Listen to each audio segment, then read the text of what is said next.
الحمد لله الذي لا جد له ولا ند له، لا مثل له ولا مثيل له، لا أول له ولا آخر له، لا بداية له ولا نهاية له.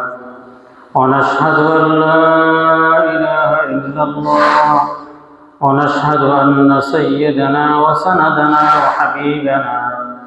وحبيب ربنا ومولانا محمدا عبده ورسوله، أرسله بالحق بشيرا ونذيرا وداعيا إلى الله بإذنه وسراجا منيرا. أما بعد، فأعوذ بالله من الشيطان الرجيم. بسم الله الرحمن الرحيم. ألف لام ميم، ذلك الكتاب لا ريب فيه، هدى للمتقين الذين يؤمنون بالغيب ويقيمون الصلاة ومما رزقناهم ينفقون، والذين يؤمنون بما أنزل إليك وما أنزل من قبلك وبالآخرة هم يوقنون.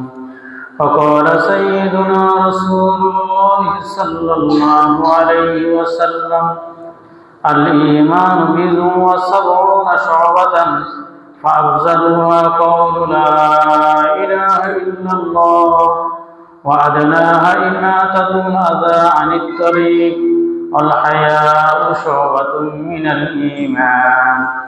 وقال سيدنا رسول الله صلى الله عليه وسلم: إذا سرتك حسنتك وساءتك سيئاتك فأنت مؤمن. قال إذا حاك في نفسك فدعه. قيل يا رسول الله فما الاسم؟ قال إذا حاك في نفسك فدعه، أو كما قال النبي عليه الصلاة والسلام. اللهم صل على سيدنا محمد وعلى آل سيدنا محمد، كما صليت على إبراهيم وعلى آل إبراهيم إنك حميد مجيد. اللهم بارك على محمد وعلى آل محمد، كما باركت على إبراهيم وعلى آل إبراهيم إنك حميد مجيد. اللهم صل على سيدنا محمد كلما ذكره الذاكرون وكلما غفل عن ذكره الغافلون. أستغفر الله الذي لا إله إلا هو الحي القيوم، وأتوب إليه لا حول ولا قوة إلا بالله العلي العظيم. أستغفر الله الذي لا إله إلا هو الحي القيوم، وأتوب إليه لا حول ولا قوة إلا بالله العلي العظيم. معزز محترم মুরব্বিয়ানে আজম, আজিজ তলাবায়ে মাদ্রাসা দারুল উলুম, আল্লাহ তাআলার অসংখ্য অগণিত শুকরিয়া আদায় করি যে রব্বে কারীম আমাদের সকলকে দারুল উলুমের নিসবতে দারুল উলুম মাদ্রাসা মসজিদে জুমার নামাজ আদায়ের লক্ষ্যে আসার এবং বসার তৌফিক দান করেছেন। রব্বে কারীমের শুকরিয়া আদায় করি আলহামদুলিল্লাহ। আমাদের চোখের সামনে যা আছে, আমাদের চোখের সামনে যা নাই, আসমানের উপরে যা আছে, জমিনের নিচেও যা আছে, জমিনের মাঝখানেও যা আছে, সব কিছুই আল্লাহ তাআলার সৃষ্টি। আল্লাহ তাআলার সৃষ্টির বাইরে কিছুই নাই। আমাদেরকে যিনি খাওয়ান তিনিও আল্লাহ তাআলা, যিনি আমাদেরকে পড়ান তিনিও আল্লাহ তাআলা, আমাদেরকে যিনি বাঁচিয়ে রাখেন তিনিও আল্লাহ তাআলা, যিনি মৃত্যু দান করবেন তিনিও আল্লাহ তাআলা। জীবন মৃত্যু আমাদের সব কিছুই আল্লাহ তাআলার হাতে। কোনো ব্যক্তি যদি কাউকে যদি বাঁচাইতে চায় তো বলে সারা বিশ্বের সমস্ত মানুষ যদি চেষ্টা করে একজন মানুষকে বাঁচানোর জন্য বলে সম্ভব নয়, কোনো কিছুইতেই সম্ভব নয়। ফেরাউনের অনেক লস্কর বাহিনী ছিল, কিন্তু ফেরাউনকে বাঁচানোর ব্যাপারে তাদের চেষ্টার কোনো ত্রুটি ছিল না। এরপরেও তো ফেরাউনকে কেউ বাঁচাতে পারে নাই। নমরুদকে বাঁচানোর জন্য সকলে চেষ্টা করছে, কিন্তু নমরুদকেও কেউ বাঁচাতে পারে নাই। এমনিভাবে পৃথিবীর মধ্যে যত শক্তিধর ব্যক্তি আসছে, যত প্রভাবশালী ব্যক্তি আসছে, কোনো ব্যক্তিকেই কেউ বাঁচাতে পারে নাই। যদি বাঁচাইতে পারত, তাহলে ডাক্তারি যারা শিখছেন, ডাক্তারি বিদ্যা যারা সবচাইতে বেশি যোগ্যতা সম্পন্ন, তাহলে সবচাইতে বড় ডাক্তার সে তো পৃথিবীর মধ্যে বেঁচে থাকতো।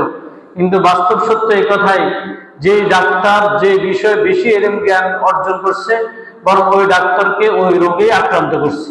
যে ডাক্তারে বেশি ক্যান্সার চিকিৎসা দান করে, তো আল্লাহ তাআলা জীবনের কোনো এক সময় ওই ব্যক্তিকেই ক্যান্সার আক্রান্ত করে দেয়। এবারে আল্লাহ তাআলা এটাই বুঝাইতে চান যে ডাক্তার কাউকে শেফা দিতে পারে না, ডাক্তারের কাছে যাইলেই কেউ ভালো হয় না, বরং আল্লাহ তাআলা যাকে ভালো করতে চান সেই ভালো হয়। পৃথিবীর মধ্যে এশিয়া মহাদেশের মধ্যে 3 জন প্রভাবশালী ডাক্তার আছেন, নিউরোলজিস্টের, যারা মানুষ স্ট্রোক করলে মানুষদেরকে বেশি চিকিৎসা দান করেন। তা আল্লাহর হুকুমে গত কয়েক মাস আগে এরকম একজন ডাক্তারের কাছে আমার যাওয়ার সৌভাগ্য হয়েছে। এরকম তিনি ডাক্তার, নাম করা ডাক্তার, যাকে দিন মোহাম্মদ ডাক্তার বললেই সকলে চিনে, সবচাইতে বড় ডাক্তার এশিয়া মহাদেশের মধ্যে 3 জনের মধ্যে তিনি একজন। তো ওই ডাক্তার কাছে যাই দেখলাম ডাক্তারের মাথার মধ্যে কোনো চুল নাই, চোখের উপরে যে ব্রু, এই ব্রুটা পর্যন্ত নাই, চুল পড়ে গেছে, ব্রু পড়ে গেছে। তা আমি জিজ্ঞাসা করলাম, ডাক্তার কি হয়েছে? ডাক্তার তো ডাক্তারই, এত বেশি লোক এখনো ডাক্তারের কাছে যায়, এখনো শত শত লোক সিরিয়াল দিয়ে থাকে। আমরাও সিরিয়াল দিয়েছিলাম সকাল 9টা বাজে, তো আমরা সিরিয়াল পাইছিলাম মাগরিবের আজানের একটু পরে, কত লম্বা সিরিয়াল পর আমরা তাকে পাইছিলাম। তো বলে এই ডাক্তারই সে স্ট্রোক করছে। তো তার কাছে সারা বাংলাদেশের সমস্ত স্ট্রোকের রোগী তার কাছে যায়, কিন্তু ডাক্তার যে স্ট্রোক করলো তাকে কে চিকিৎসা দিবে, তাকে কে বাঁচাইবে? বলে আল্লাহ তাআলা এটাই বুঝাতে চাইছেন যে তুমি যত বড় ডাক্তার হও না কেন, তুমি যে রোগীর চিকিৎসা দিয়ে থাকো, সমস্ত লোক তোমার কাছে চিকিৎসার জন্য যায় থাকে, তুমি তো চিকিৎসা দিতে পারো না, তুমি ভালো করতে পারো না, বরং আমি আল্লাহ তাআলাই ভালো করি, আমি আল্লাহ তাআলাই ভালো করি। এর জন্যই আমি তোমাকে রোগ দিয়া জগৎবাসীকে এটা বুঝাইতে চাইতেছি যে এই কথাই তোমরা বুঝো যে ডাক্তার ভালো করতে পারে না, আমি আল্লাহ তাআলাই ভালো করি। এজন্য আমাদের প্রত্যেকটা ব্যক্তির জন্য জরুরি হলো আমাদের ছোট বড় যত সমস্যা আছে সমস্ত সমস্যা আল্লাহ তাআলার কাছে বলা। একটা ছোট সাহাবায়ে কেরামের এরকম আমল ছিল, মনে করেন জুতার ফিতা ছিঁড়ে যেত, তো সাহাবায়ে কেরাম আল্লাহ তাআলার কাছে দোয়া করতেন, আল্লাহ আমার জুতার ফিতার ছিঁড়ে গেছে, আল্লাহ আমার জুতার ব্যবস্থা করে দেন। বলে যে এইরকম ভাবে প্রত্যেকটা ব্যক্তি তার ছোট বড় যত ধরনের সমস্যা আছে সমস্ত সমস্যার জন্যই আল্লাহ তাআলা মুখাপেক্ষী হওয়া চাই। বড় সমস্যাও আল্লাহ তাআলাই দূর করবেন, ছোট সমস্যাও আল্লাহ তাআলা দূর করবেন। কোনো ব্যক্তি তার নিজের সমস্যাকে নিজে দূর করতে পারবে না। আল্লাহ তাআলা যদি চায় কোনো ব্যক্তিকে শুধু পেট ব্যথা দিয়ে মারতে চায়, তো বলে পৃথিবীর যত ডাক্তার আসবে কোনো ডাক্তার তাকে পেট ব্যথার চিকিৎসা দিতে পারবে না। আর আল্লাহ তাআলা যদি কোনো ব্যক্তিকে যদি বাঁচিয়ে রাখতে চায়, তো পৃথিবীর সমস্ত ব্যক্তি যদি তাকে যদি মারতে চায়, তো বলে পৃথিবীর কোনো ব্যক্তি তাকে মারতে পারবে না। আল্লাহ তাআলার নিজামের বিপরীত কোনো ব্যক্তি করতে পারবে না। পারবে? পৃথিবীর এমন কোন ব্যক্তি আছে যে পৃথিবীর সব সময় পূর্ব দিক থেকে সূর্য উঠতেছে আর পশ্চিম দিকে অস্ত যাইতেছে? এরকম পৃথিবীর মধ্যে যে ব্যক্তিরা এখন বেশি শক্তি দেখাইতেছে, যে ব্যক্তি এখন সবচাইতে শক্তিধর নিজেকে মনে করে, এই ব্যক্তি কি পারবে একদিন পশ্চিম দিক থেকে সূর্যটাকে উঠাইবে, পূর্ব দিকে অস্ত নিবে? এটা কি তার দ্বারা সম্ভব হবে? পৃথিবীর মধ্যে এরকম কোন শক্তিধর ব্যক্তি আছে যে ব্যক্তির অনেক ক্ষমতা, ওই ব্যক্তি বলবে আমি রাত্রিবেলায় সূর্য উঠাইব আর দিনের বেলায় চন্দ্র উঠাইব? এরকম কি সম্ভব হবে? না, রাত্রিবেলায় চন্দ্র উঠবে, দিনের বেলায় সূর্য উঠবে। এর বিপরীত কোনো ব্যক্তি করতে পারবে না। বহু লোক আছে মজুসত্রী ঘাটে যায় হাতিয়ে যাওয়ার জন্য, চেয়ারম্যান ঘাটে যায় হাতিয়ে যাওয়ার জন্য। তো চেয়ারম্যান ঘাটে যাওয়ার পরে কোনো ব্যক্তি বাটা করছে, জোয়ারের সময় সে যাইতে পারে নাই, এখন ট্রলার বন্ধ হয়ে গেছে, স্পিড বোট বন্ধ হয়ে গেছে, এখন এই ব্যক্তি কি চাইলেই জোয়ার আনতে পারবে?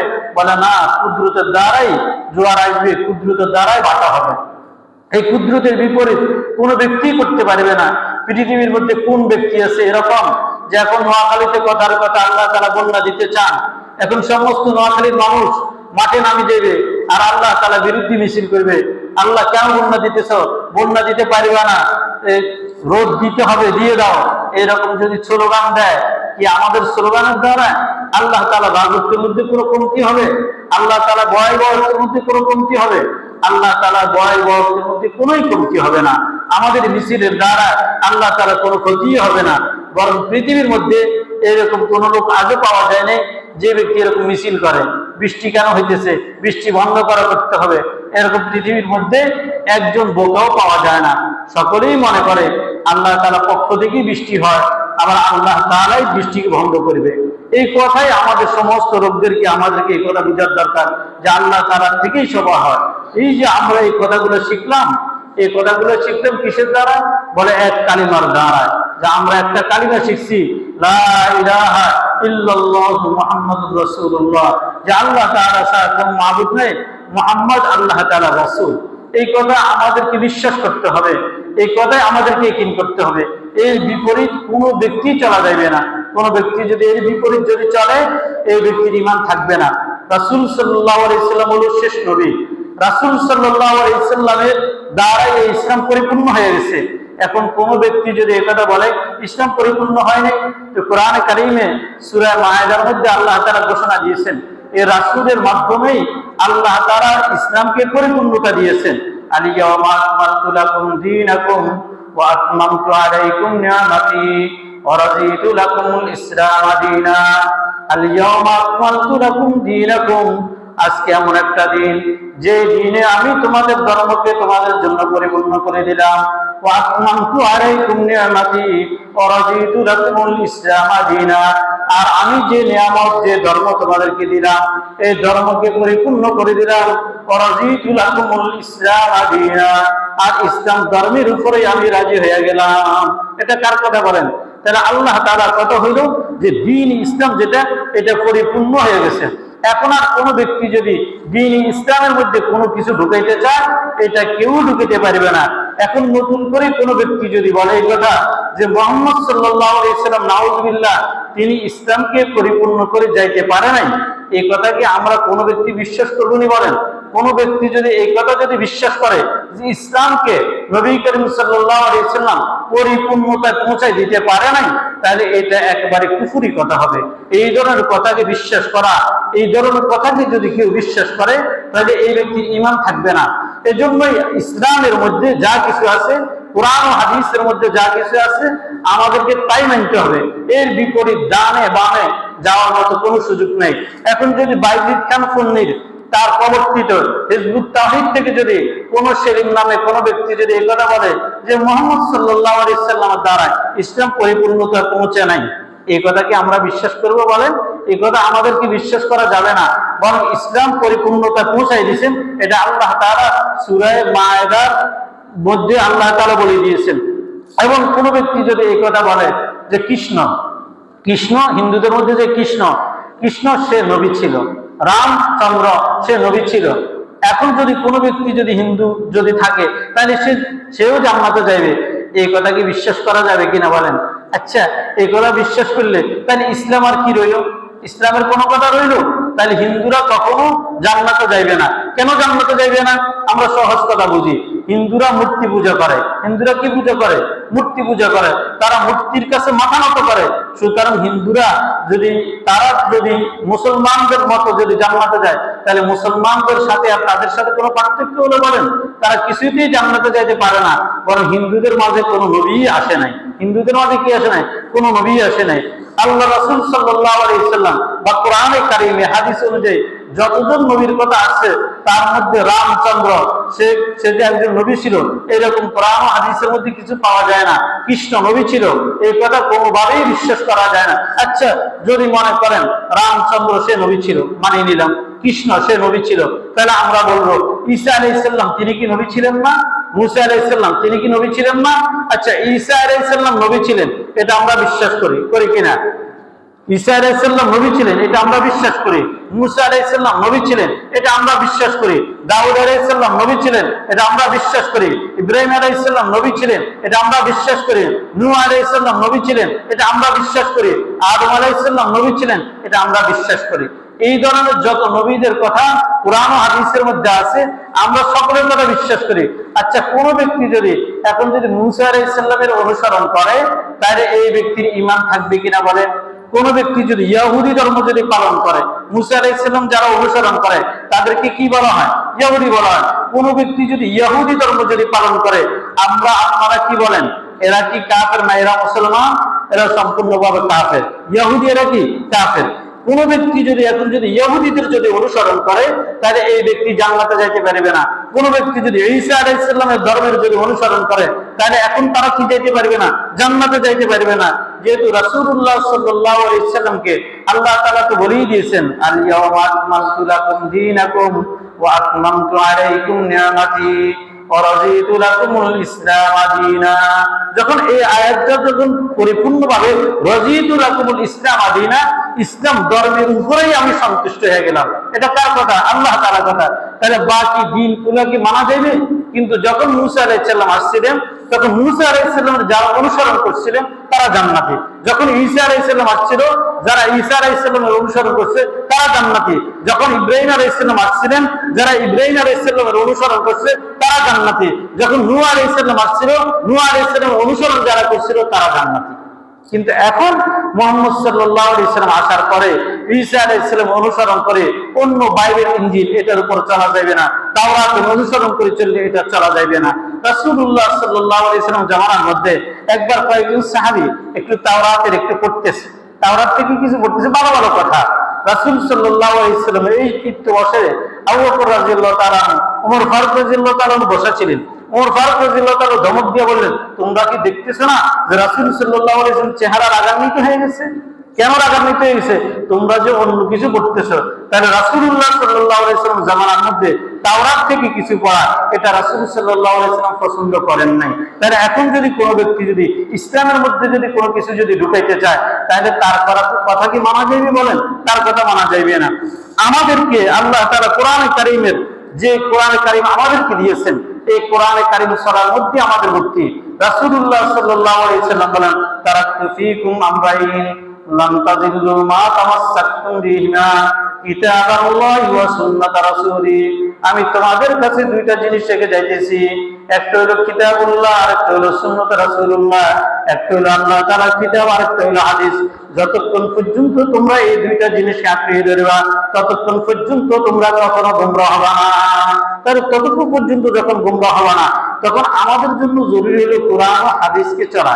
রাসূলুল্লাহ সাল্লাল্লাহু আলাইহি ওয়াসাল্লাম সাহাবায়ে কেরামদেরকে ওযু শিক্ষা দিলেন, সাহাবায়ে কেরামদেরকে নামাজ শিক্ষা দিলেন, পরিপূর্ণভাবে শিক্ষা দিলেন। এখন নামাজ কি যখন জিহাদ বাদ হয়ে গেছে, বদরের ময়দান চলে গেল, তখন কি সাহাবায়ে কেরাম নামাজ পড়া বাদ দিয়েছে?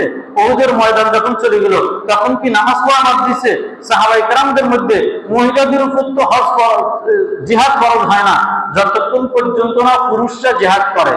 যতক্ষণ পর্যন্ত পুরুষরা যদি জিহাদে যদি হারিয়ে যায় আর কোন পুরুষ যদি টিকি না থাকতে পারে তখন মহিলারা জিহাদ করতে পারে, কিন্তু এমনিতেই মহিলাদের উপর জিহাদ ফরজ না। কিন্তু সেদিন সে বলে এই কথা যে যাদের উপর জিহাদ ফরজ তারা নামাজ পড়বে, যাদের উপর জিহাদ ফরজ নয় তারা নামাজ পড়বে না। এই কথা কি মানা যাবে বলেন? এই কথা মানা যাবে না। বরং সে মানুষদেরকে হাত অ্যাটাক নামাজ শিক্ষা দেয়। এবারে কি আল্লাহু আকবার মানে এভাবে চিৎকার দিয়ে আল্লাহু আকবার শিখায়, সামিয়া আল্লাহু লিমান হামিদা মানে এভাবে চিৎকার দিয়ে দিয়ে ফিটির মতো এভাবে নামাজ শিক্ষা দেয়। এই ধরনের নামাজ রাসূল সাল্লাল্লাহু আলাইহি ওয়াসাল্লাম থেকে আসে নাই। রাসূল সাল্লাল্লাহু আলাইহি ওয়াসাল্লাম এই ধরনের নামাজ শিক্ষা দেয় নাই। রাসূলুল্লাহ সাল্লাল্লাহু আলাইহি ওয়াসাল্লাম সাহাবায়ে কেরামদেরকে নামাজ শিক্ষা দিয়েছেন এভাবে। রাসূল বললেন সাহাবায়ে কেরামদেরকে, সাল্লু কামা রাআইতুমুনি উসাল্লি, তোমরা নামাজ পড়ো যেভাবে আমাকে তোমরা নামাজ পড়তে দেখেছো, তোমরা কি করো এভাবেই নামাজ পড়ো। তো রাসূল সাল্লাল্লাহু আলাইহি ওয়াসাল্লাম নামাজ পড়ছেন, সাহাবায়ে কেরামদেরকেও রাসূল সাল্লাল্লাহু আলাইহি ওয়াসাল্লাম নামাজ শিক্ষা দিয়েছেন। এইভাবেই আজকের দিন পর্যন্ত শিখতে শিখতে শিখতে শিখতে আমাদের পর্যন্ত আজকে পর্যন্ত নামাজটা এইভাবে আসছে। সুতরাং এই নামাজে জিহাদ ফরজ হইলে নামাজ ফরজ নতুবা নামাজ ফরজ নয়, তাহলে বাংলাদেশে এই পর্যন্ত আপনার দাদা জিহাদ করছে কিনা বলেন? আপনাদের দাদা কি জিহাদ করছে?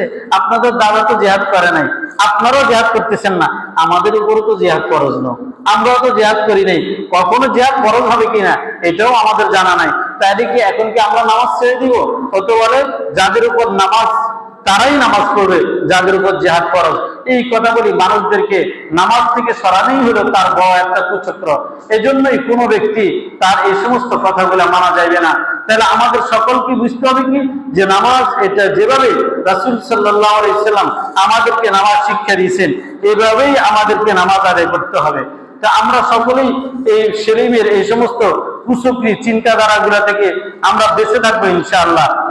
সে বলে এই কথা, প্রচলিত যেই এখন ধর্মের উপর আমরা আছি, মুসলমান, আমরা মুসলমান হিসেবে মসজিদের মধ্যে যে আমরা নামাজ আদায় করি, আমরা যে নামাজ পড়তে আসতেছি, কোরআন ও হাদিস, বুখারী, মুসলিম, আবু দাউদ শরীফ যেগুলো মাদ্রাসার মধ্যে শেখানো হয়, কোরআন শরীফ যেগুলো আমাদের বাচ্চাদেরকে শেখানো হয়, ও বলে যে এই কথা প্রচলিত খ্রিস্টানদের নীতি। এটা আমরা যে ধর্মের উপর আছি, এটা হলো প্রচলিত, এটা খ্রিস্টানদের বানানো ধর্ম, খ্রিস্টানদের বানানো ধর্মের উপর আমরা চলতেছি।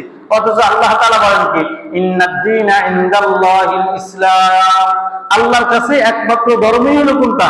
ইসলাম। গ্রহণীয় ধর্মই হলো ইসলাম, আর কোন ধর্ম আল্লাহ তাআলার কাছে গ্রহণীয় নয়। এজন্য প্রত্যেকটা ব্যক্তিকে ইসলামের উপর চলতে হবে। রাসূলুল্লাহ সাল্লাল্লাহু আলাইহি ওয়াসাল্লাম এই কথা বলছেন, আল ইসলাম ইয়াহদিমু মা কানা ক্বাবলাহু ওয়াল হিজরাতু তাহদিমু মা কানা ক্বাবলাহা।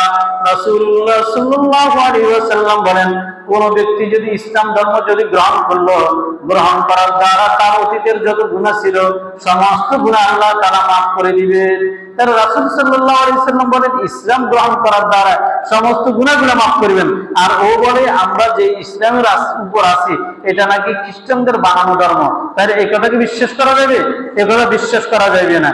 হিজবুত তাওহীদ, সে বলে যে এই কথা, যে সেদিনে যেটাকে বাহির করছে, এটার নাম হলো হিজবুত তাওহীদ।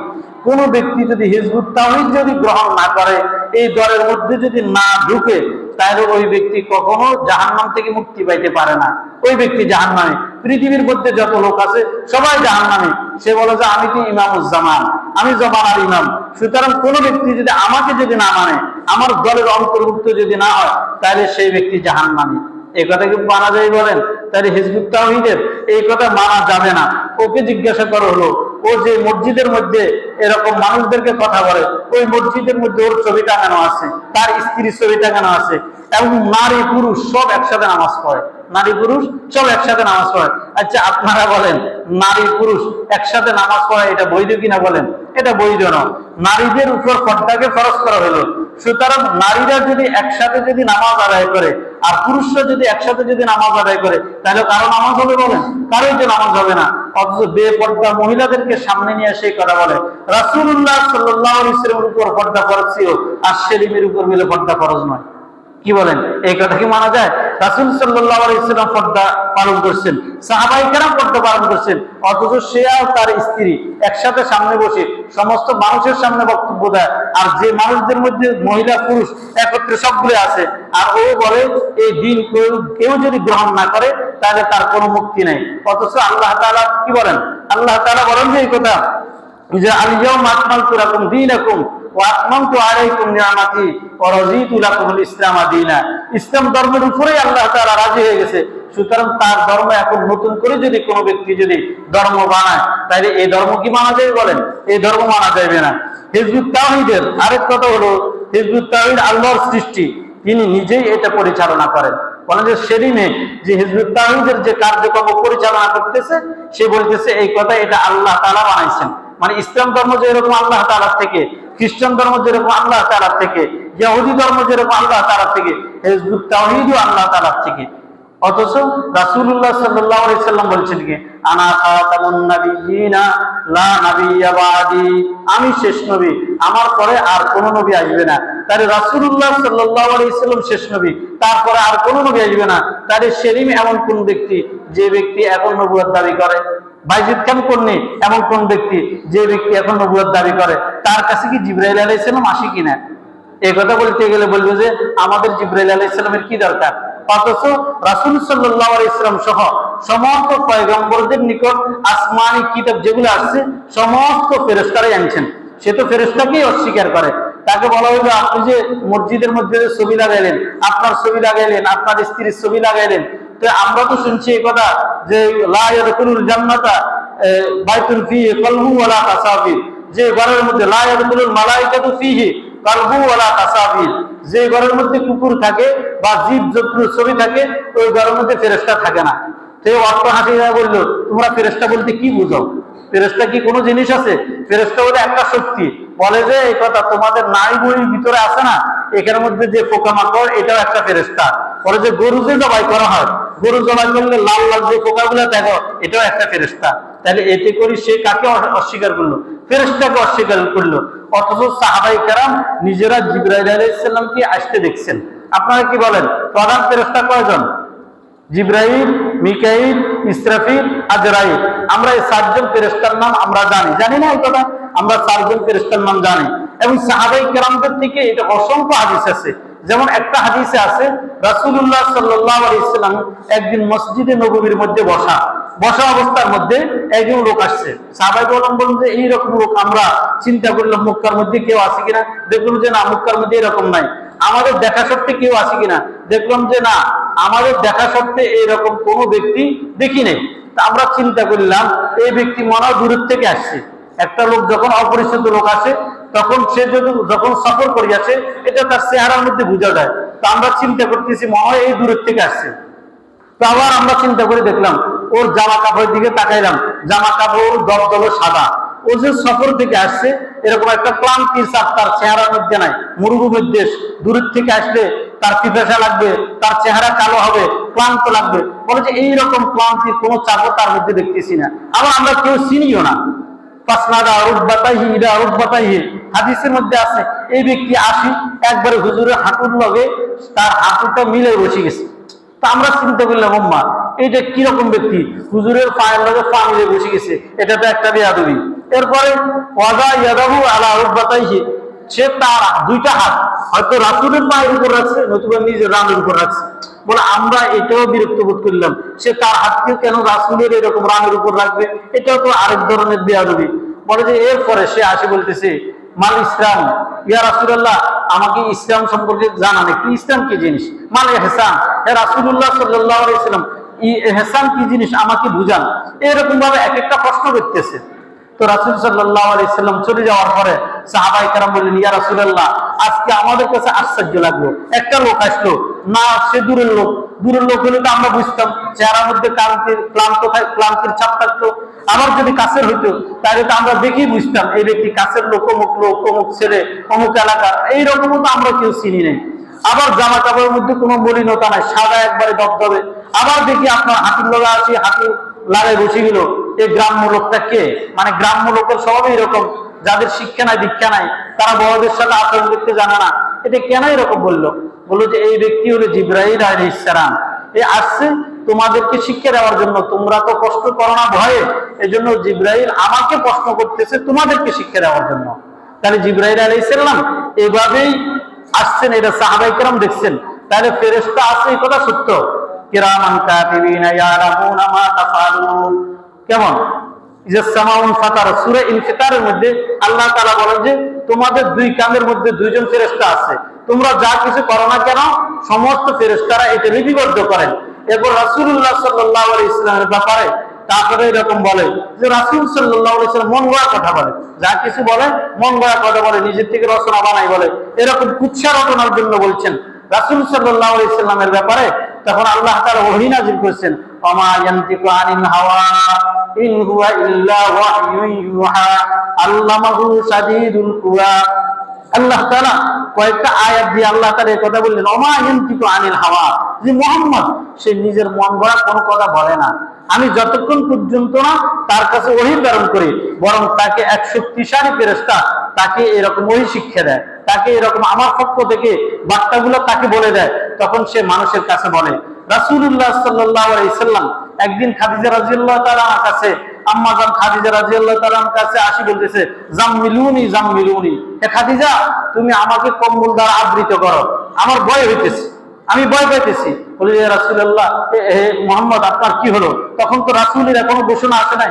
সর্বপ্রথম তিনি ফেরেশতাকে দেখছেন। বলল, আমি দেখলাম যে একজন ব্যক্তি যার মাথা আসমানে, জমিন পায়ে, এবং তার এক ঢাড়া একদিকে, আমি ভয় পেয়ে গেছি। তখন খাদিজা রাদিয়াল্লাহু তাআলা আনহা ওয়ারাকা বিন নওফল, যিনি তাওরাতের হাফেজ ছিলেন, তাওরাতের বড় আলেম ছিলেন, তেনার কাছে নিয়ে গেছেন। যাই বললেন যে একটু শুনে আমার স্বামীর কি হলো, তিনি ভয় পাইতেছেন। বলে যে হ্যাঁ, যখন পরিপূর্ণ বলছে, বলে যে এই হলো আখির জামানার নবী। সে তো ফেরেশতাকেই দেখছে, জিবরাইল আলাইহিস সালামকে দেখছে। তাহলে সর্বপ্রথম রাসূলুল্লাহ সাল্লাল্লাহু আলাইহি সাল্লাম জিবরাইল আলাইহিস সালামকে হেরা গুহার মধ্যে রাসূল সাল্লাল্লাহু আলাইহি সাল্লাম দেখছেন। তাহলে জিবরাইল আসা যাওয়া এই কথা কি সত্য নয়? এটা সত্য। আমরা ফেরেশতাদের কথা আমরা অবশ্যই মানি, ফেরেশতা আছে। আর ও বলে ফেরেশতা হলো কি, এটা একটা শক্তি। পেটের পোকামাকড় এটাও একটা ফেরেশতা, তারপরে গরুর নাড়ি ভুঁড়ি এটাও একটা ফেরেশতা। আচ্ছা, ফেরেশতাদেরকে যদি আমরা অস্বীকার করি, তাহলে কোরআন কি অস্বীকার করা হলো না? কোরআনকে তো অস্বীকার করা হলো, কারণ এই কোরআন জিবরাইল আলাইহিস সালামের মাধ্যমে নবী করিম সাল্লাল্লাহু আলাইহি সাল্লামের কাছে এসেছে। এখন আমরা যদি বলি ফেরেশতা বলতে কিছু নাই, তাহলে কোরআন বলতে কিছু নাই। তার সুদূর বড় দুষ্কৃতিকারী ও বড় ষড়যন্ত্র হলো কোরআনকে অবমাননা করা, কোরআনকে অস্বীকার করা। সুতরাং এই সেলিমের এই সমস্ত কথা কোনো ব্যক্তি যদি মেনে চলে, তাহলে এর ঈমান থাকবে না। তাহলে সে যে বলে যে হিজবুত তাওহীদ আল্লাহ তাআলার সৃষ্টি, তাহলে তার কাছে কি জিবরাইল ওহী নিয়ে আসে? তার কাছে তো জিবরাইল ওহী নিয়ে আসে না, সে তো ফেরেশতাকে অস্বীকার করে। তাহলে আল্লাহ তাআলা কিভাবে হিজবুত তাওহীদকে সৃষ্টি করলেন? সুতরাং এগুলো হলো তার কুফরি মতবাদ, তার এই কথা মানা যাবে না। সে বলে মুসলমানদের থেকে আলাদা হতে হবে, তাদের সাথে কোনো ইবাদত করা যাবে না। যারা হিজবুত তাওহীদ করে তারা মুসলমানদের থেকে আলাদা ইবাদত করতে হবে। যদি মুসলমানদের পিছনে যদি নামাজ পড়ে, তাহলে তাদের নামাজ হবে না। মুসলমানদের সাথে রোজা রাখলে রোজা হবে না, হজ করলে হজ হবে না। তাদের সমস্ত কিছু কি করতে হবে? আলাদা করতে হবে। তাহলে বাইজিদ খান পন্নীর রচিত হিজবুত তাওহীদ, যেটা প্রধান হলো এখন সেলিম, সে যে কথা বলছে এটা সম্পূর্ণ ভ্রান্ত কথা। এবং সে বলে পৃথিবীর সমস্ত মুসলমান আবু জাহেল, আবু লাহাব, উতবা, সাইবার মতো কাফের। পৃথিবীর মধ্যে এখন যত মুসলমান আমরা আছি, সমস্ত মুসলমান আবু জাহেলের মতো কাফের, আবু লাহাবের মতো কাফের, উতবা, সাইবার মতো কাফের। আচ্ছা বলেন, এই কথা কি মানা যায়? বলেন, সমস্ত কথা হলো তার অবান্তর কথা। এজন্যই এই সমস্ত বিষয়গুলো আমাদের বুঝার দরকার। এবং সে বলে যে হিজবুত তাওহীদ নিশ্চিত জান্নাতি, এছাড়া আর কেউ জান্নাতি না। আচ্ছা আপনারা বলেন, আমরা যারা আছি মসজিদের মধ্যে বয়ান শুনতেছি, আমরা সকলেই কি জান্নাতি? আমরা বলতে পারবো কে জান্নাতি কে জাহান্নামী? এটা আমরা কেউ বলতে পারবো না। শুধু আল্লাহ নবী সাল্লাল্লাহু আলাইহি সাল্লাম আশারায়ে মুবাশশারা 10 জন সাহাবীর নাম বলছেন যে এই 10 জন হলো জান্নাতি। এদের বিপরে আল্লাহ তাআলা সুসংবাদ দিয়েছেন। এজন্যই রাসূলুল্লাহ সাল্লাল্লাহু আলাইহি সাল্লাম এই 10 জনের বিষয়ে বলছেন। আর কি বাকি সব কি জান্নাতি? আমরা এই কথা বলতে পারবো? রাসূলুল্লাহ সাল্লাল্লাহু আলাইহি সাল্লাম একজন সাহাবীকে কবরস্থ করলেন, রাসূল ইমামতি করলেন, রাসূল কবরস্থ করলেন। রাসূল কবরস্থ করি এরপরে দাঁড়িয়ে বলতেছেন ইন্না লিল্লাহি ওয়া ইন্না ইলাইহি রাজিউন, ইন্না লিল্লাহি ওয়া ইন্না ইলাইহি রাজিউন। সাহাবায়ে কেরাম বললেন, হে আল্লাহর রাসূল, কি হলো, আপনি কেন ইন্না লিল্লাহ পড়তেছেন? বললো যে এই সাহাবী, একে যখন কবরে রাখা হয়েছে তখন কবরের এক পাশ থেকে মাটি চাপা দিল, আরেক পাশ থেকে মাটি চাপা দিল, দুই পাশ থেকে মাটি চাপা দেওয়ার পরে তা এক পাশে আরেক পাশে ঢুকে গেছে। তাহলে একজন সাহাবী যার ইমামতি রাসূল সাল্লাল্লাহু আলাইহি সাল্লাম করছেন, একজন সাহাবী যাকে কবর রাখছেন রাসূল সাল্লাল্লাহু আলাইহি সাল্লাম।